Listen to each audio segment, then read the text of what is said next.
The Pearl of Love by H.G. Wells. The pearl is lovelier than the most brilliant of crystalline stones, the moralist declares, because it is made through the suffering of a living creature. About that I can say nothing because I feel none of the fascination of pearls.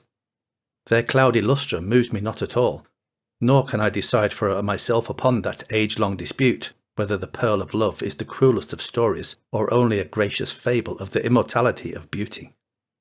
Both the story and the controversy will be familiar to students of medieval Persian prose.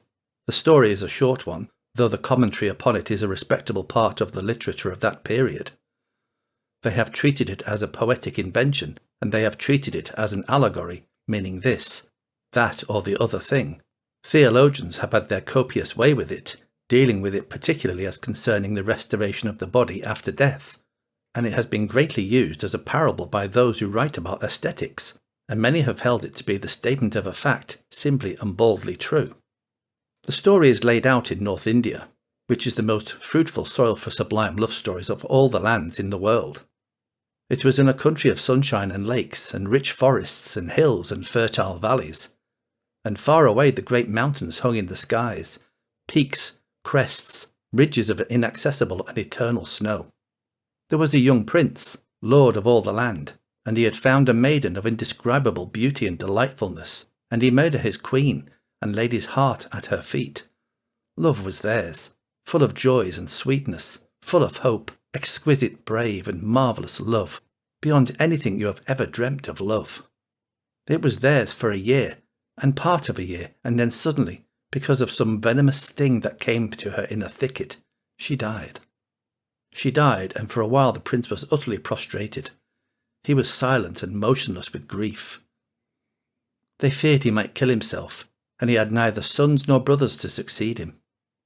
For 2 days and nights he lay upon his face, fasting, across the foot of the couch which bore her calm and lovely body. Then he arose and ate, and went about very quietly like one who has taken a great resolution. He caused her body to be put in a coffin of lead mixed with silver, and for that he had an outer coffin made of the most precious and scented woods wrought with gold, and about that there was to be a sarcophagus of alabaster, inlaid with precious stones. And while these things were being done, he spent his time for the most part by the pools, and in the garden houses, and pavilions, and groves, and in those chambers in the palace where they two had been most together. Brooding upon her loveliness, he did not rend his garments, nor defile himself with ashes and sackcloth as the custom was, for his love was too great for such extravagances. At last he came forth again amongst his counsellors, and before the people, and told them what he had a mind to do. He said he could never more touch woman, he could never more think of them, and so he would find a seemly youth to adopt for his heir, and train him to his task, and that he would do his princely duties as became him, but that for the rest of it, he would give himself with all his power and all his strength and all his wealth, all that he could command, to make a monument worthy of his incomparable dear lost mistress. A building it should be of perfect grace and beauty, more marvellous than any other building had ever been or could ever be, and so that to the end of time it should be a wonder, and men would treasure it, and speak of it, and desire to see it, and come from all lands of the earth to visit, and recall the name and memory of his queen. And this building, he said, was to be called the Pearl of Love. And this his counsellors and people permitted him to do, and so he did. Year followed year, and all the years he devoted himself to building and adorning the Pearl of Love. A great foundation was hewn out of the living rock in a place where one seemed to be looking at the snowy wilderness of the great mountains across the valley of the world. Villages and hills there were, a winding river, a very far away 3 great cities. Here they put the sarcophagus of alabaster beneath a pavilion of cunning workmanship, and about it there were set pillars of strange and lovely stone, and wrought and fretted walls, and a great casket of masonry bearing a dome and pinnacles and cupolas as exquisite as a jewel. At first the design of Pearl of Love was less bold and subtle than it became later. At first it was smaller and more wrought and encrusted. There were many pierced screens and delicate clusters of rosy-hued pillars, and the sarcophagus lay like a child that sleeps among flowers. The first dome was covered with green tiles, framed and held together by silver, but this was taken away again because it seemed close, because it did not soar grandly enough for the broadening imagination of the prince. For by this time he was no longer the graceful youth who had loved the girl queen. He was now a man, grave and intent, wholly set upon building of the pearl of love. With every year of effort he had learnt new possibilities in arch and wall and buttress. He had acquired greater power of the material he had to use, and he had learnt of 100 stones and hues and effects that he could never have thought of in the beginning. His sense of colour had grown finer and colder. He cared no more for the enamelled gold-lined brightness that had pleased him first, the brightness of an illuminated missal. He sought now for blue colouring, like the sky, and for the subtle hues of great distances, for recondite shadows and sudden broads, floods of purple opalescence, and for grandeur and space. He wearied altogether of carvings and pictures and inlaid ornamentation, and all the little careful work of men. Those were pretty things, he said, of his earlier decorations, and had put them aside into subordinate buildings where they would not hamper his main design.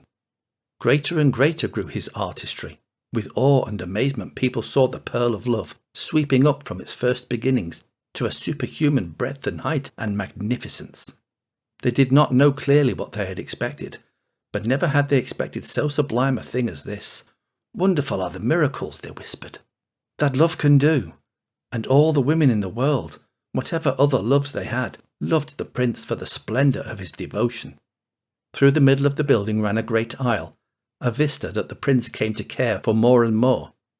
From the inner entrance of the building he looked along the length of an immense pillared gallery and across the central area from which the rose-hued columns had long since vanished. Over the top of the pavilion, under which lay the sarcophagus, through a marvellously designed opening, to the snowy wilderness of the great mountain, the lord of all mountains, 200 miles away. The pillars and arches and buttresses and galleries soared and floated on either side, perfect yet unobtrusive, like great archangels waiting in the shadows about the presence of God. When men saw that austere beauty for the first time they were exalted, and then they shivered and their hearts bowed down. Very often would the prince come to stand there and look at that vista, deeply moved and yet not fully satisfied. The pearl of love had still something for him to do, he felt before his task was done. Always he would order some little alteration to be made or some recent alteration to be put back again. And one day he said that the sarcophagus would be clearer and simpler without the pavilion. And after regarding it very steadfastly for a long time, he had the pavilion dismantled and removed. The next day he came and said nothing, and the next day and the next. Then for the next 2 days he stayed away altogether. Then he returned, bringing with him an architect and 2 master craftsmen and a small retinue. All looked, standing together, silently in a little group, amidst the serene vastness of their achievement. No trace of soil remained in its perfection. It was as if God of nature's beauty had taken over their offspring to himself. Only one thing was there to mar the absolute harmony. There was a certain disproportion about the sarcophagus. It had never been enlarged, and indeed, how could it have been enlarged since the early days? It challenged the eye, it nicked the streaming lines. In that sarcophagus was the casket of lead and silver, and in the casket of lead and silver was the queen, the dear immortal cause of all this beauty. But now that sarcophagus seemed no more than a little dark oblong that lay incongruously in the great vista of the pearl of love. It was as if someone had dropped a small valise upon the crystal sea of heaven. Long the prince mused, but no one knew the thoughts that passed through his mind. At last he spoke. He pointed. "Take that thing away," he said.